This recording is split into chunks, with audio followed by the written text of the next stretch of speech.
Mes chers compatriotes, bonsoir. Nous venons, comme d'habitude, répondre aux interrogations des uns et des autres et dire exactement ce que nous pensons à chaque fois que les eaux semblent troubles. Je veux ici conseiller, c'est même pas un conseil, rappeler à tous ceux qui ont suivi l'idée que mourir au pouvoir, c'est une bonne chose. Mourir au pouvoir, ce n'est pas une bonne chose. Pour personne. Seuls les monarques ont le mérite d'être adoubés par leurs sujets pour être vénérés plus tard. En ce qui concerne les présidents, les élus du peuple, non.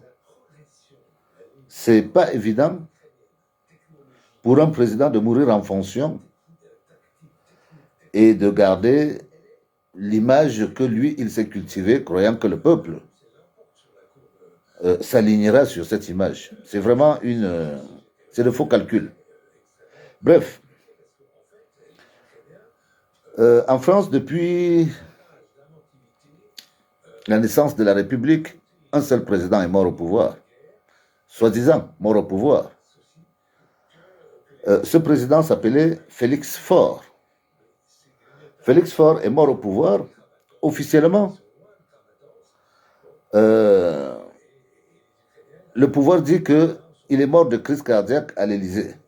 Mais officieusement, nous les Français, ce que ici on appelle les polémiques, au Cameroun on appelle le Congo-Ça. La polémique, depuis la mort de Félix Faure, une partie des Français se nourrit d'une idée qu'il serait mort entre les mains d'une prostituée et qu'on aurait découvert son corps sur les rails. Donc, il ne serait même pas mort au palais, il serait mort et puis on est allé jeter son corps sur les rails. Voici ce que le peuple français, ce qu'on appelle le Congo-Ça. Voici ce que le Congo-Ça lui connaît. Et le Congo-Ça survit à la vérité, hein, parce que des fois la vérité n'est même plus la vérité. Le régime a dit que Félix Faure est mort à l'Élysée. Mais le régime lui-même reconnaît que Félix Faure avait une relation avec une prostituée. Ce qui fait que, est-ce qu'il est mort entre les mains de la prostituée? Personne ne sait. Je veux dire que quand un président meurt au pouvoir, ça dépend de la relation qu'il avait avec le peuple. Je ne sais pas si la relation aujourd'hui est une relation que M. Paul Biya aurait avec son peuple serait une relation vraiment en osmose, pour se dire que s'il se fait enterrer en tant que président mort au pouvoir, ce serait sa gloire. Non. Ça peut être l'inverse. Ça peut être l'inverse. Bref, moi je dis ça pour ceux qui pensent que mourir au pouvoir c'est bien. Chacun assume ce qu'il a fait au pouvoir. Je viens ici répondre à une grande sœur, la grande sœur que je respecte beaucoup, que j'aime beaucoup, Madame Biloa, et qui fait circuler une idée qui aurait pu avoir son sens il y a de cela 2 ans, mais aujourd'hui n'a plus du tout de sens. Je ne sais pas pourquoi, je ne sais pas pourquoi on veut malmener le peuple camerounais à ce point. Donc, selon la grande sœur Biloa, elle dit que la Constitution peut aider. Déjà, la Constitution a été tripatouillée. Elle le reconnaît. Donc, la Constitution qui, pour nous, est valable, c'est la Constitution qui a permis l'élection du président. Ce n'est pas la Constitution qui a été tripatouillée par le président qui a volé l'élection. C'est la différence entre les autres et nous. C'est la différence, hein, elle est fondamentale. Nous ne considérons pas la Constitution réformée après le 12 octobre. Elle ne nous concerne pas. Celle qui nous concerne, c'est celle qui a permis d'organiser l'élection où tout le peuple camerounais a participé, où l'État du Cameroun est allé appeler des institutions internationales de venir assister, où on a dépouillé, où les gens ont soutenu. Certains ont soutenu pendant 1 mois, d'autres pendant 2 mois, d'autres pendant 3 mois, et d'autres ont été déçus. Mais il y a d'autres qui ont soutenu. Jusqu'aujourd'hui, il y en a qui soutiennent parce que Issa Chiroma n'a pas changé d'avis. Bon, estimons, une élection, c'est valable combien de temps? 7 ans. Si on organise une élection vis-à-vis même de nos partenaires, on organise une élection maintenant, on revient dans 10 mois dire que non, l'élection là, non, elle pose problème, il faut qu'on réalise. Est-ce que les gens vont nous prendre au sérieux? On n'est pas sérieux. Le départ de Paul Biya ne doit exonérer personne des responsabilités parce que tous les Camerounais sont responsables de la présence de M. Paul Biya comme président. Il ne faut pas croire que le Cameroun est comme ça juste parce que le RDPC a géré. Hein. Non, non, non. Nous tous, nous sommes co-responsables d'avoir laissé la situation pourrir pour en arriver là. Et nous devons tous porter l'héritage de la situation.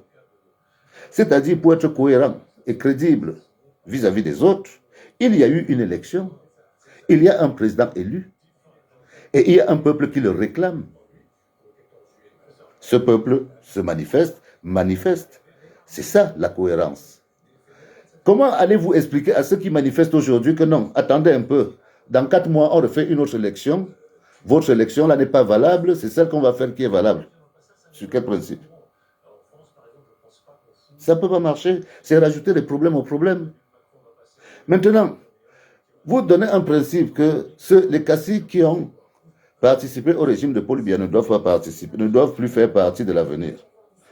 On commence en quelle année? Parce que Paul Biya est arrivé en 82. On commence en 82, on est en 2026. Faites la liste, publiez la liste, on va voir si les Camerounais sont d'accord. Ça aussi, c'est pas une bonne idée. Le seul souverain, c'est le peuple. C'est le peuple qui va trier quelle élite il va récupérer, vu que pour avoir un poste, il faut être élu. Oui, si vous demandez que tous ceux qui ont participé pour le régime de Paul Biya doivent partir, vous mettez les préfets, les sous-préfets dedans. Parce que les préfets, les sous-préfets, on sait qu'ils ont participé comme annexe du parti RDPC. Donc, moi je crois qu'à un moment, quand on veut faire comprendre aux autres qu'on est sérieux, on doit se tenir à l'essentiel. Ce qui devrait interroger les intellectuels aujourd'hui, c'est de veiller au contrat que son Excellence Issa Chiroma a signé avec le peuple camerounais. C'est le seul contrat qui est valide. C'est-à-dire quoi? Ce contrat comporte des éléments que tout le monde connaît. Le nettoyage du code électoral pour permettre à tout le monde de participer. Première condition, Issa Chiroma ne se représente plus. Après son mandat, là, il ne peut plus être candidat. Première condition, il a signé, il est d'accord, on doit y veiller. Deuxième condition, il doit nettoyer le code électoral pour que les partis politiques qui veulent concourir à l'élection viennent le faire. Ce contrat-là a une durée. Vous-même, vous êtes là-bas, vous avez demandé à Tchamani. Le contrat est là-bas, il est public. Donc, vous signez un contrat avec un monsieur qui se retrouve en exil et vous lui dites que bon, comme on a signé un contrat avec toi, tu as réussi, tu es en exil, bon, reste en exil. Nous, on va aller chercher un autre président. Il faut être sérieux à un moment donné. Non, le peuple camerounais ne peut pas être malmené de faire des élections toutes les années. On vous aime bien. Et puis, il faut bien comprendre aussi quelque chose que tout le monde doit retenir. Tous les pays ne se sont pas libérés tous ensemble. Non, non, non, ça c'est une fausse idée. C'est exactement comme ceux qui disaient que pour battre le RDPC, il faut une union de partis. C'est une vue de l'esprit. Le pays se libère dans la logique, dans la vérité. Ça part d'une zone occupée qui estime qu'elle est plus contente. Les gens du Nozo ont dit qu'ils n'étaient plus contents. Ils ont fait ce qu'ils ont fait. Tout le monde a vu. Aujourd'hui, le régime de Paul Biya ne peut pas dire que c'est lui qui maîtrise le territoire du Nozo. Ils ont commencé par marcher pour demander.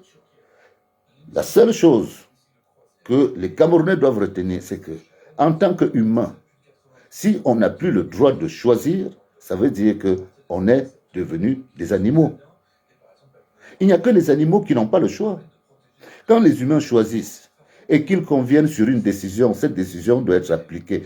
personne ne peut arrêter la décision de plus d'1 million de personnes. Et on ne fait pas une élection valable 7 ans, on ne la renvoie pas à 10 mois. C'est pas sérieux. Biya est tombé, Biya est fini. On le dit depuis, ça ne sert à rien d'être surpris de savoir ce qu'on va faire. Le chemin est déjà, le peuple est déjà dans le changement. Le peuple est déjà dans le changement. Il n'y a plus d'arrêt. Le peuple ne doit plus s'arrêter. C'est une question existentielle. Il faut qu'on respecte la parole du peuple. Ce ne sera pas donné cadeau. Et pendant que vous dites tout ce que vous dites, les terriféraires du régime de Paul Biya n'ont jamais dit qu'ils abdiquaient. Ils n'ont jamais dit que si Paul Biya meurt, le régime est fini. Donc, pour parler même de réorganiser, il faut d'abord pouvoir enlever tous ces gens qui tiennent le pouvoir de manière indue. Les usurpateurs, les imposteurs, c'est d'abord ça le travail du peuple, avant de parler de transition pacifique.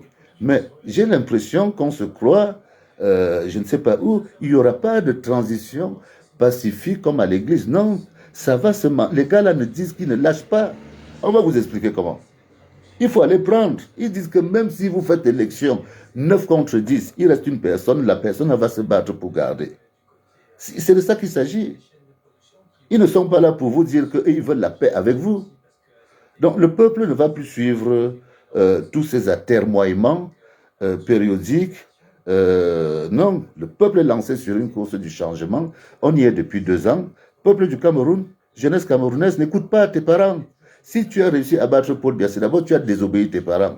Là, on est dans la désobéissance. C'est nous qui avons raison. Donc on va imposer aux chefs traditionnels, à nos parents, à tout le monde, jusqu'au préfet. Il faut que le préfet mette la photo de Issa Chiroma dans son bureau pour que lui et nous, on soit d'accord. Dans toutes les sous-préfectures, dans les préfectures, c'est la volonté du peuple qui doit prendre le dessus. C'est ça le rapport de force. Sinon, les bandits vont venir soumettre le peuple.